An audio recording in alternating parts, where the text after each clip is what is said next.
Hello guys. How are you? Assalamualaikum. I hope everything is going well with you today. Today is our fifth day of movement control order imposed by Malaysian government. So I hope everything is going well. Everybody stay at home. Make sure that you follow the direction or the instruction of the Malaysian governments. Not to go anywhere unless if you have something that you must go out, for example, to buy food, buy things for your home, everything. So for today, I just want to share. I was thinking about what I'm going to do for today, what I have to share with you. For the fifth day. So I've decided to share about the tips. I give you 5 tips how to be successful in doing your PhD. So yeah, this is mostly based on my experience, and also when I was doing my PhD, and also I successful completed my PhD almost I think more than a decade ago, and now I think I want to share my experience. I don't have opportunity actually to share my experience before, so now I want to share my experience with you. So keep watching.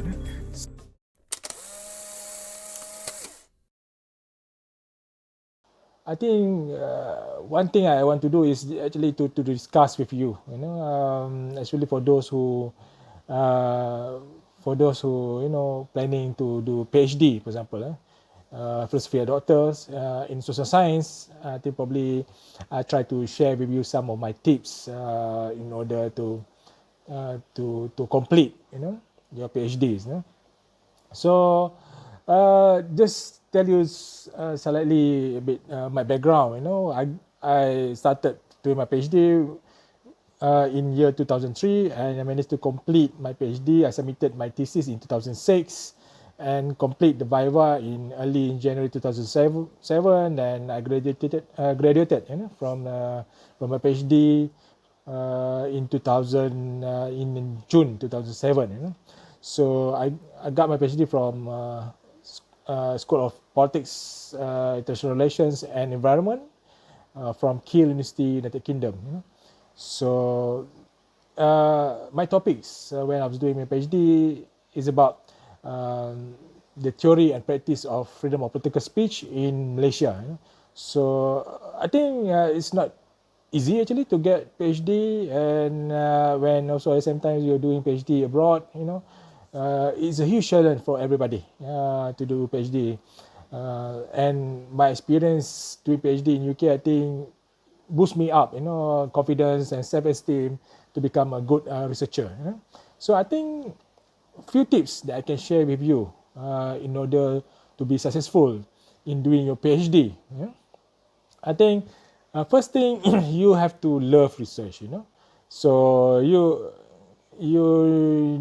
really want to become a great researcher and also to become a good academicians, and you study the skills to become really a good researcher, meaning that you throughout your life you dedicated your life for research. So I think that's the way that I'm able to become a researcher right today, and also at the same times perform my research and do my PhD successfully.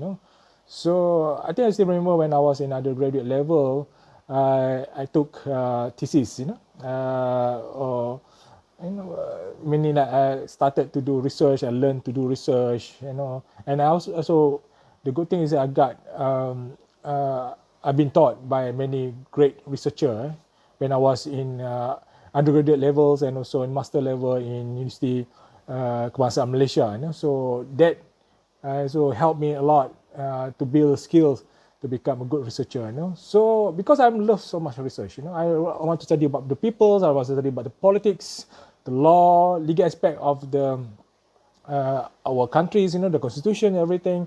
So then from there, I got the idea to do research on freedom of speech, which is become my core area that I specialize on right today. So that come to the second point of my talking. The second tips, in order to be successful in doing PhD, you also need to really know your specialization, your interests. Don't try to do something new. For example, don't do meaning that just when it comes to doing PhD, you're thinking, oh, this something very interesting, something new you want to explore. I think that's a no-no in any. Uh, is a no-no in doing PhDs, because PhD actually where you develop your skills, you develop your expertise, So this the field that you choose actually will determine your specialization. So that's why for me, I get interested in politics, and I also love to study about freedom of speech, freedom of expression. So I build up this area to become my expertise. So that's why I explore a lot and study a lot in order to to master the area. And because if you're able to complete your PhD in this area, you become the expert. Nobody can say that they are expert on this area. No, because you completed in this area, you are the expert in that area. So I think that's why it's very important. You know your interests and you go to explore the interest and also study in that area as well. So that's why I think most important thing to identify yourself. Use your interest in what area of interest. In your studies. And come to the third point. The third, which is I think in order to become a good researcher, so you need to explore, to do, in terms of skills to do research. And also skill to write a thesis. That's I think you need to learn actually. It is not something that easily you can get. The skill. So your skill, for example, like what kind of methodology that you use in doing research. Now, for example, like whether you prefer to do qualitative research or quantitative research. If you're thinking of doing something based on statistical analysis, or you need to explore in several techniques of research, doing statistics, or econometrics, for example. So these, I think, all the skills that you have to learn, to master. For example, like me, I'm more, even though I tried before study using quantitative research, methods, but at the same time, so I'm explore more to study about by using qualitative research, through interviews, for example, through ethnographic research, and content analysis, for example, a few other things that I use, so you build up your skill from this area, and when it comes to doing PhD, this is the methodology that you're going to explore and use for the research. And when it comes to academic writing, I think you need to learn how to write properly a thesis, because to write a thesis, PhD thesis is different compared to, for example, like writing books, writing article journals, writing newspaper articles, or writings of chapter in books, for example, totally different, because there are techniques, to write a proper thesis. This is something you can learn from courses offered by university, for example. Sometimes university offer also courses like this. You go and learn the technique how to write an academic thesis.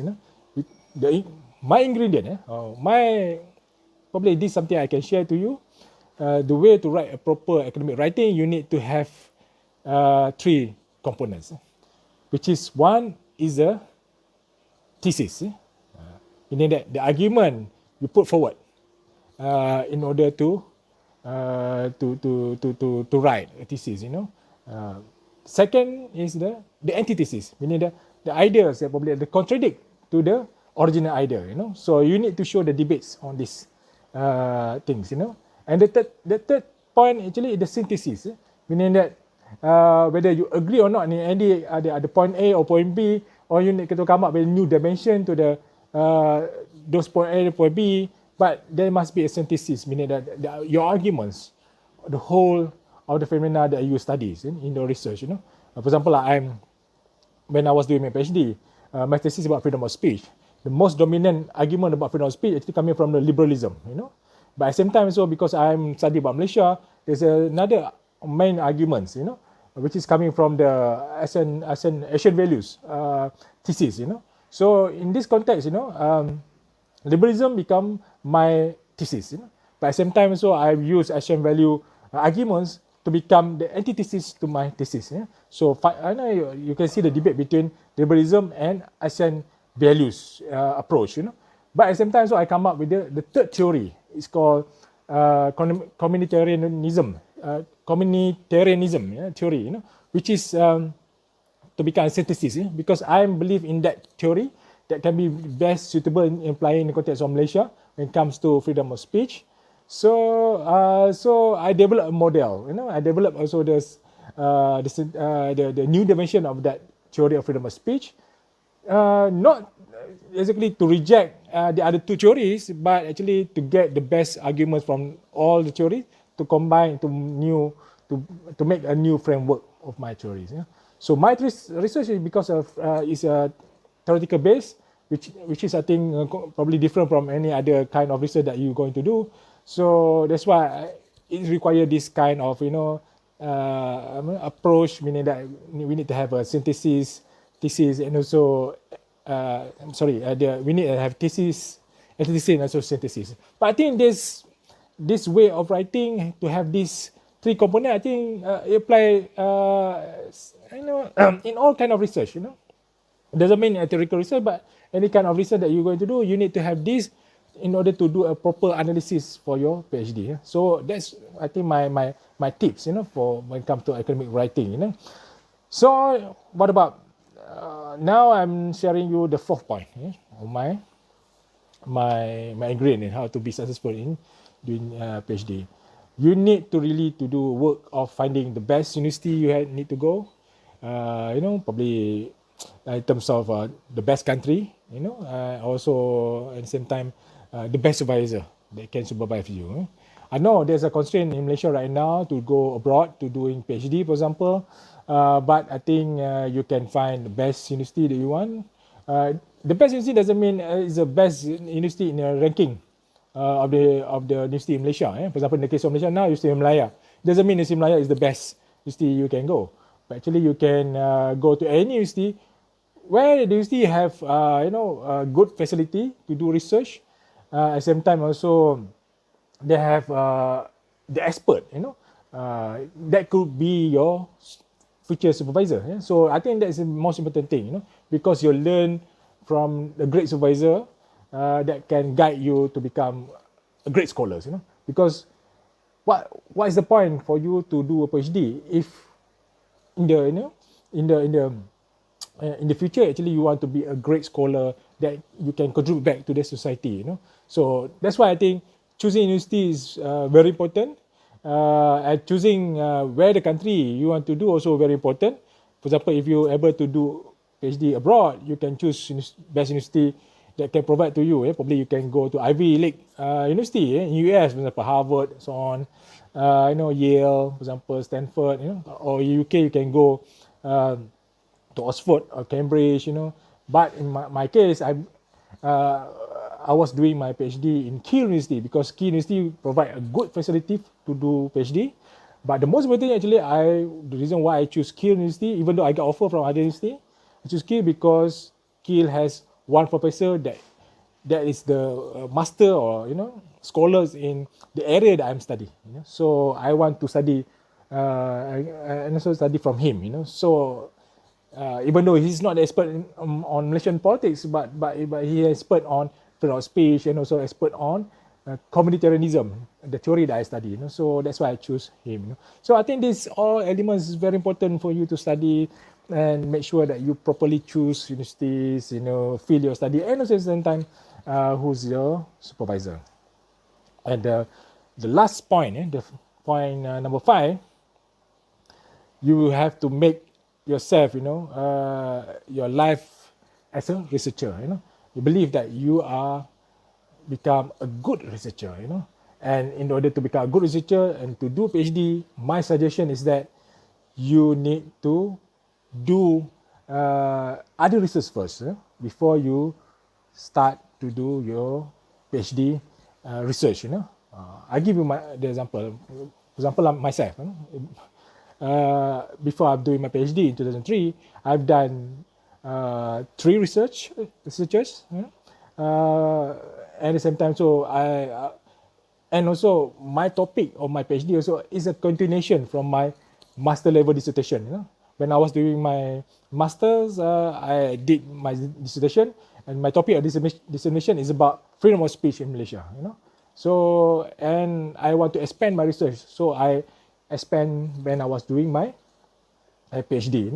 But at the same time, while I'm waiting for to get opportunity to do my PhD, I take the opportunity to to study more, doing research more on this topic. So when come to the time I'm going for my PhD, I already prepared myself, to do PhD. So I think all these element makes me very confident when I was doing PhD. It's not difficult because I got all the resources that I want, and the good thing is that I'm able to complete my PhD on time. Even though not exactly on time 3 years, but at least I submitted on time, and I have to wait for my viva to complete and also to graduate. Just about 6 months after that. So meaning that you have to have a good strategy. You have to plan properly to do PhDs. So I know now is the hard time for us to get scholarship or everything, for example. That's why for you now, you need to prepare properly on everything, in order for you to achieve